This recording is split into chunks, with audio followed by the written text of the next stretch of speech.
अंबाला की धरती से पूरे हरियाणा को राम राम।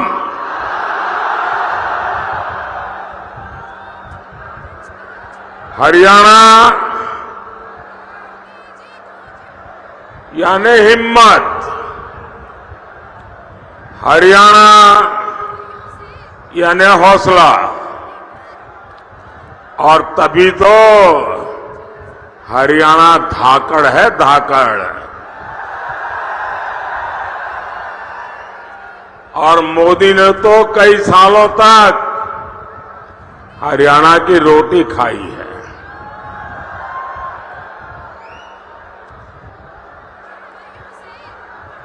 और हरियाणा की तरह ही मोदी ने 10 साल तक सरकार भी धाकड़ चलाई है।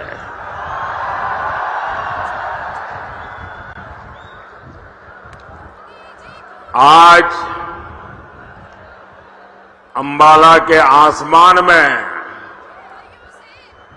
रफाल के विमान जब उड़ते हैं तो आपको गर्व होता है कि नहीं होता है? गर्व होता है कि नहीं होता है? साथियों, आज मैं आपसे अगले 5 साल के लिए आशीर्वाद मांगने के लिए आया हूं।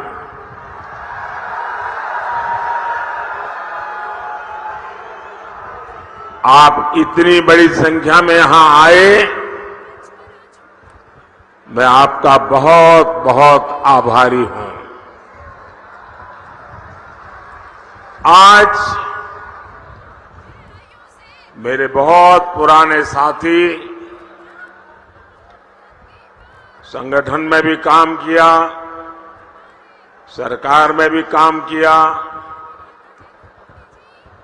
हमारे रतनलाल जी कटारिया जी की बरसी है।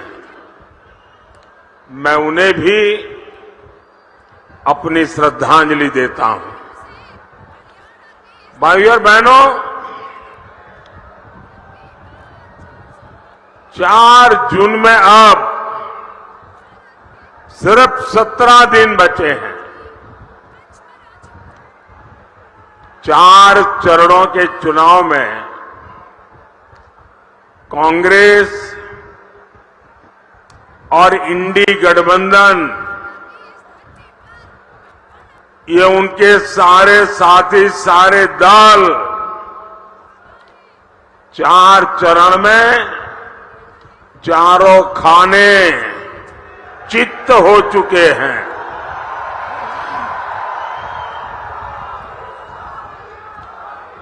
इंडी वालों ने देश के खिलाफ जो भी दांव पेच चले थे, उन्हें चुनाव के मैदान में जनता जनार्दन ने खुद पटकनी दे दी है।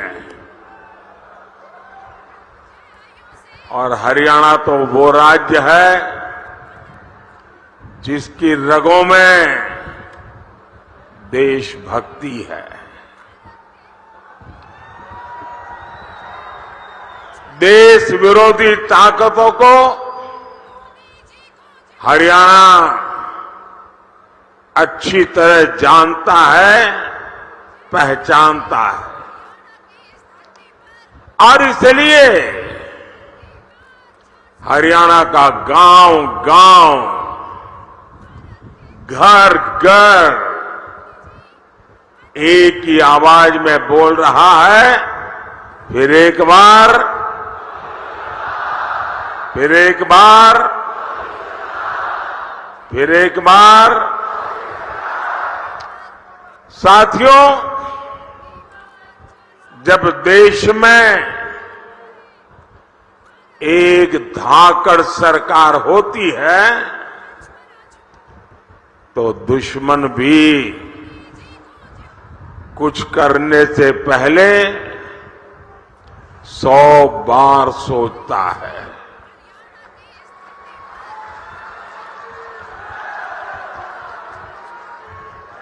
आज आप देखिए, जो पाकिस्तान 70 सालों से भारत को परेशान कर रहा था, जिसके हाथ में बम का गोला रहता था, आज उसके हाथ में भीख का कटोरा है।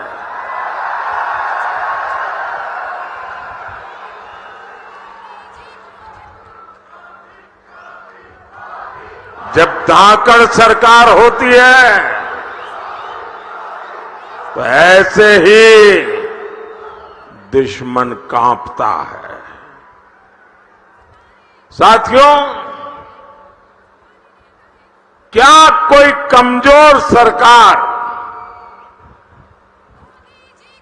जम्मू कश्मीर में हालात बदल सकती थी? जम्मू कश्मीर में हालत बदल सकती थी? वो जमाना याद करिए जब कांग्रेस की सरकार थी। हरियाणा की वीर माताएं दिन रात चिंता में रहती थी, कब किसी आतंकी का गोला फट जाए, कब किसी पत्थर से हमारे फौजियों का सिर फट जाए।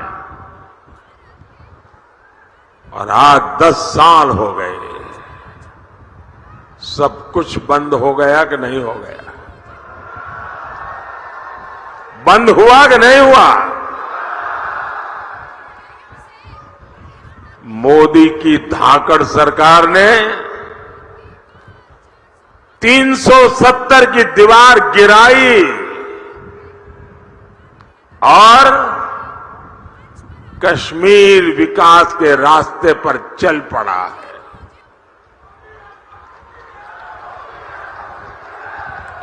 भाई और बहनों, कांग्रेस का इतिहास हमारी सेनाओं को, फौजियों को धोखा देने का रहा है। देश का पहला घोटाला कांग्रेस ने भारत की सेना में ही किया था। इस ट्रैक रिकॉर्ड को कांग्रेस जब तक सत्ता में रही, हमेशा नए नए घोटाले करके उसे उसने बनाए रखा। बोफोर्स घोटाला, पनडुब्बी घोटाला, हेलीकॉप्टर घोटाला, कांग्रेसी भारत की सेनाओं को कमजोर बनाकर रखते थे। जानते हैं क्यों? ताकि विदेश से हथियार मंगाने के नाम पर मोटी कमाई कर सके। हमारे सैनिकों की छोटी छोटी जरूरतों को तो ये कांग्रेसी पूछते तक नहीं थे। हमारे सैनिकों को कपड़े, जूते, बुलेट प्रूफ जैकेट, ये भी ठीक से नसीब नहीं होते थे। उनके पास अच्छी राइफलें तक नहीं थी।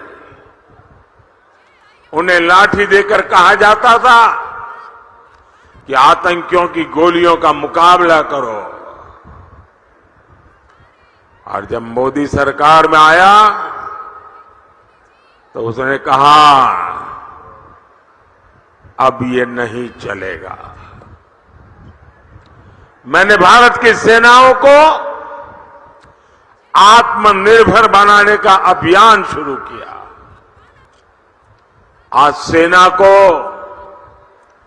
मेड इन इंडिया हथियार मिल रहे हैं। जो भारत कभी दूसरे देशों से हथियार मंगाता था, वो अब दूसरे देशों को हथियार बेच रहा है।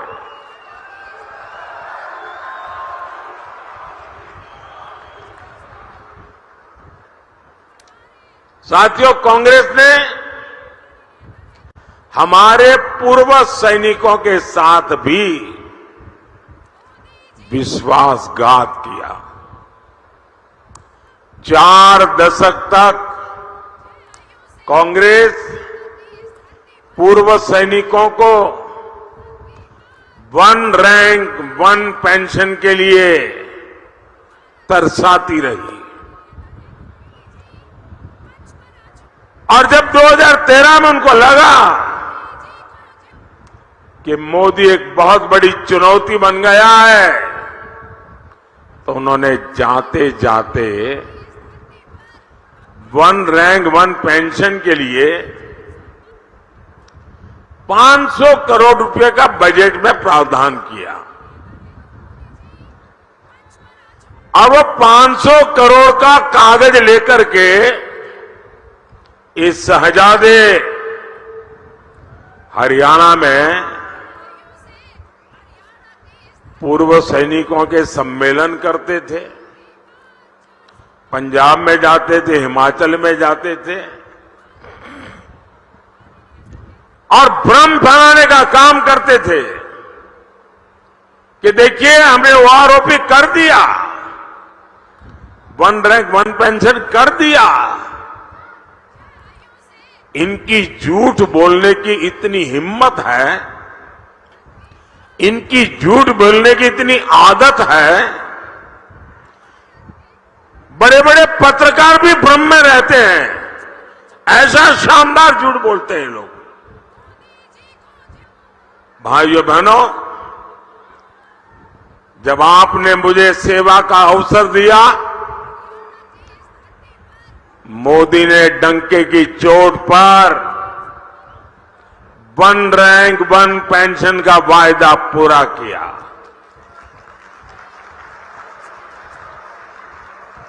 और जरा गांव-गांव पूर्व सैनिक परिवारों को बताइए कि कांग्रेस कैसा झूठ बोलती है। उन्होंने 500 करोड़ रखा था। हमारी सरकार ने जब ओआरओपी दिया तो कितना खर्च हुआ पता है? उन्होंने 500 करोड़ का खेल खेला था, हमने 1 रैंक 1 पेंशन दिया, तो अब तक 1,20,000 करोड़ रुपए, उससे भी ज्यादा मोदी हर सैनिक की परिवार को पहुंचा चुका है। अब आप बताइए, 500 करोड़ कागज पे लिख करके देश के लिए जीने मरने वाले, देश के लिए जान की बाजी लगाने वाले, और हरियाणा कुरुक्षेत्र की धरती जहां सत्य विजयी होता है, उस धरती पर पूर्व सैनिकों के सामने झूठ बोलने का पाप किया था। और जब मोदी ने इसको लागू किया, 1,20,000 करोड़ रुपए के साथ हर परिवार की चिंता की, और मोदी हर परिवार की चिंता समझता है, और इसीलिए ऐसे संवेदनशील निर्णय लेता है। साथियों, मोदी विकसित भारत का संकल्प लेकर निकला है, और जब मैं विकसित भारत का संकल्प निकला हूं, तब हरियाणा का मुझ पर बहुत अधिकार भी है, क्योंकि मेरी विकास यात्रा में हरियाणा के भी संस्कार है।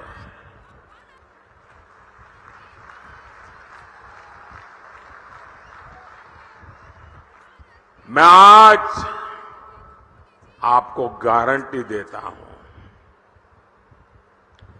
आपका सपना ही मेरा संकल्प है।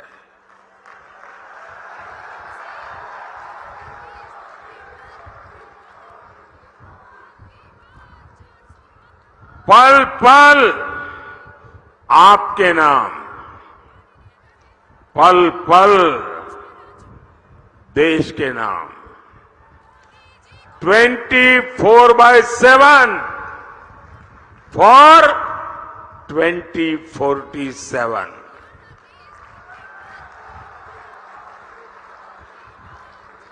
भाइयों बहनों, विकसित भारत के 4 स्तंभ हैं: गरीब, युवा, महिला और किसान। मोदी इन 4 स्तंभों को ऐसी मजबूती देना चाहता है ताकि मेरा देश मजबूत हो, मेरा हिंदुस्तान मजबूत हो। किसानों का कल्याण मोदी की प्राथमिकता है। 2014 से पहले के 10 साल में कांग्रेस की सरकार ने देश के किसानों से सिर्फ, और ये भी मेरा एक काम करेंगे, जरा मैं आपको पूछता हूं, मेरा एक काम करेंगे? जरा हाथ ऊपर करके बताइए, करेंगे? मैं जो आंकड़ा बोलता हूं याद रखेंगे? किसानों को जाके बताएंगे? धीरे धीरे हाथ नीचे हो रहा है, बताएंगे? कांग्रेस के जमाने में सिर्फ 7.5 लाख करोड़ रुपए का अनाज एमएसपी पर खरीदा गया था, कांग्रेस के जमाने में। 10 साल में कितना?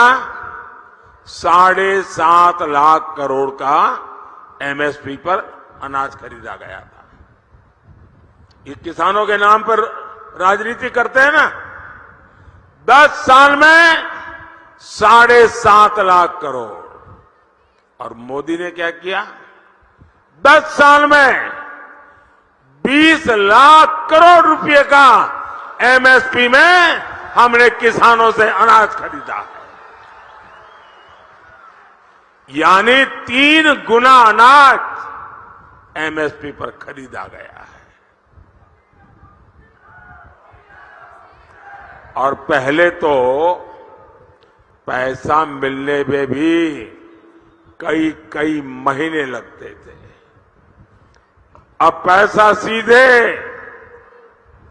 किसान के नाम पर बैंक के खाते में जमा हो जाता है। साथियों, कांग्रेस ने गन्ना किसानों को सिर्फ और सिर्फ धोखा दिया है। आज गन्ने का एफआरपी करीब करीब 350 रुपये क्विंटल है, जबकि कांग्रेस की सरकार करीब 210 रुपये प्रति क्विंटल देती थी। ये आंकड़े याद रखना, मुंह तोड़ जवाब देना है झूठ बोलने वालों को।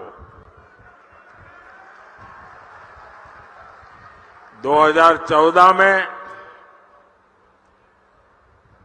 जब हम लोग आए तब गन्ने का बकाया करीब 60,000 करोड़ रुपया था। किसान का पैसा था, उसकी मेहनत का पैसा था। 60,000 करोड़ रुपया बकाया था, जबकि इसी साल हमने 1,14,000 करोड़ की पेमेंट की है। यहां अंबाला, करनाल और कुरुक्षेत्र के किसानों को पीएम किसान सम्मान निधि के भी मैं सिर्फ इसी इलाके का बोल रहा हूं, इसी एक इलाके में 650 करोड़ रुपए से ज्यादा किसानों के खाते में ट्रांसफर किए गए। साथियों, आज दुनिया के सामने भारत सुपर फूड लेकर के गया है। न्यूट्रिशन की दुनिया में दुनिया को बहुत कुछ देने की ताकत भारत में है और इसलिए ग्लोबली पोषक आहार उसका हब बनाने की हमारे पास ताकत है। यानी जो ज्वार, बाजरा जैसा मोटा अनाज हमारा हरियाणा का किसान उगाता है, उसे मोदी दुनिया तक पहुंचाना चाहता है। और इसलिए हमने सारे देश में एक पहचान बने, इसलिए इस मोटे अनाज को श्री अन्न नाम से पहचान दी है और हमने पूरे दुनिया के लिए अंतर्राष्ट्रीय मिलेट ईयर मनाया। और इसकी ताकत देखिए, विश्व के लोगों को जब मैं कहता हूं कि हमारे छोटे छोटे किसानों के द्वारा पैदा होता है, कम से कम पानी में होता है, एनवायरमेंट फ्रेंडली होता है, केमिकल और फर्टिलाइजर की दुनिया से दूर होता है, तो दुनिया के लोगों को अचरज होता है। पिछले दिनों मैं अमेरिका गया था। अमेरिका के राष्ट्रपति जी ने व्हाइट हाउस में बहुत बड़ा भोजन समारोह रखा था और देश का प्रधानमंत्री के लिए इतना बड़ा आजादी के बाद ऐसे अवसर बहुत कम आए। लेकिन मजा ये थी कि सारे मेहमानों को खाने में ये हमारा मिलेट परोसा गया था, ये ज्वार बाजरा परोसा गया था। ये सुपर फूड की पहचान मेरे हरियाणा, राजस्थान, ये जो राज्य हैं, उनके किसानों के लिए बहुत बड़ा अवसर लेकर आई है। साथियों, हम एक बहुत बड़ी, दुनिया की सबसे बड़ी योजना उसको लेकर के आए हैं। हम 2 लाख से ज्यादा गोडाउन बनाने पर काम कर रहे हैं। हमारे देश में अनाज के इतने बड़े भंडारण, उस दिशा में हम काम कर रहे हैं। आने वाले 5 साल में हम आलू, प्याज और टमाटर किसानों के लिए विशेष क्लस्टर बनाने जा रहे हैं। साथियों, मोदी की एक और गारंटी खेती में ड्रोन क्रांति की है और इसकी जिम्मेदारी मैं माताओं बहनों को दे रहा हूं। मैं गांव की महिलाओं को ड्रोन पायलट की ट्रेनिंग दे रहा हूं, लाखों रुपया का ड्रोन उनको दे रहा हूं। और हरियाणा के कृषि क्षेत्र को जिस तरह यहां की माताएं बहनें संभाले हुए, आप देखिएगा खेती के ड्रोन के इस्तेमाल में भी हरियाणा सबसे आगे रहेगा।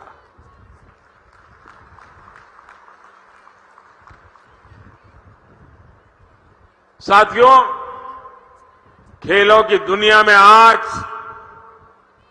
हरियाणा का इतना नाम है, तो उसके पीछे हमारी बेटियों की ताकत है।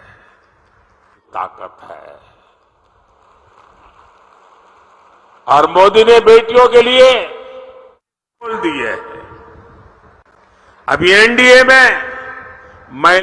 में महिला कैडेट्स का जो पहला बैच ट्रेनिंग ले रहा है, उसमें बड़ी संख्या में हमारे हरियाणा की बेटियां। साथियों, कांग्रेस को महिलाओं से, किसानों से, नौजवानों से कोई मतलब नहीं है। कांग्रेस को सिर्फ वोट से मतलब है।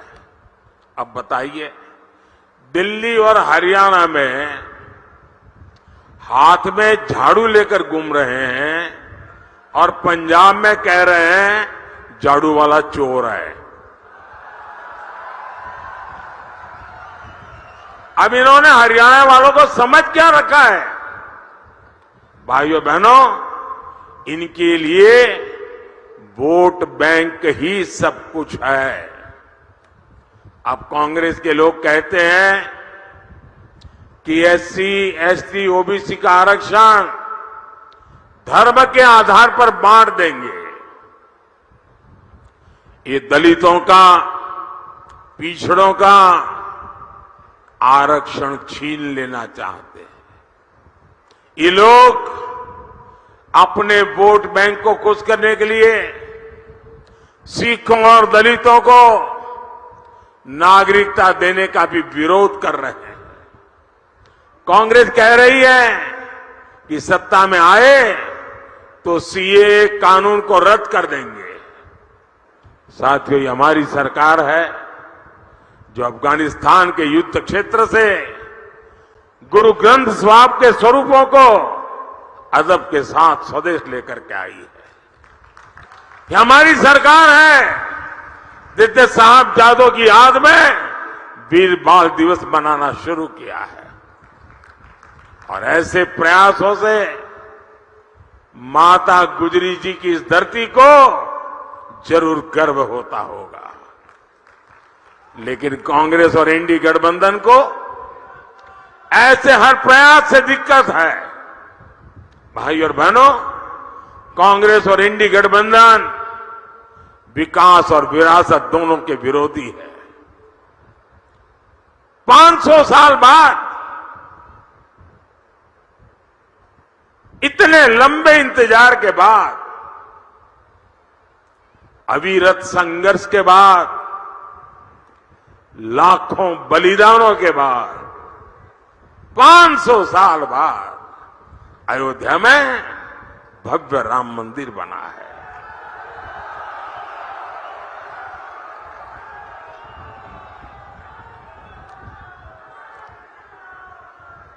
पूरा देश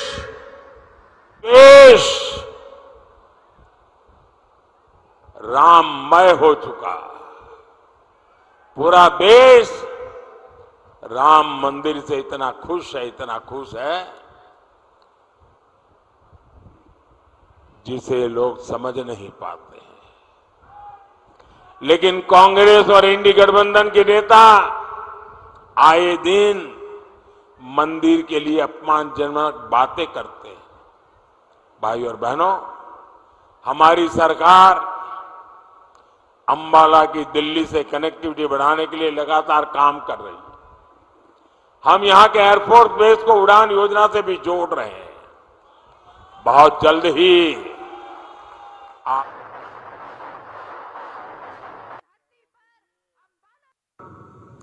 अंबाला की दिल्ली से कनेक्टिविटी बढ़ाने के लिए लगातार काम कर रही है। हम यहां के एयरफोर्स बेस को उड़ान योजना से भी जोड़ रहे हैं। बहुत जल्द ही आप अंबाला से दूसरे शहरों के लिए हवाई जहाज पकड़ सकेंगे।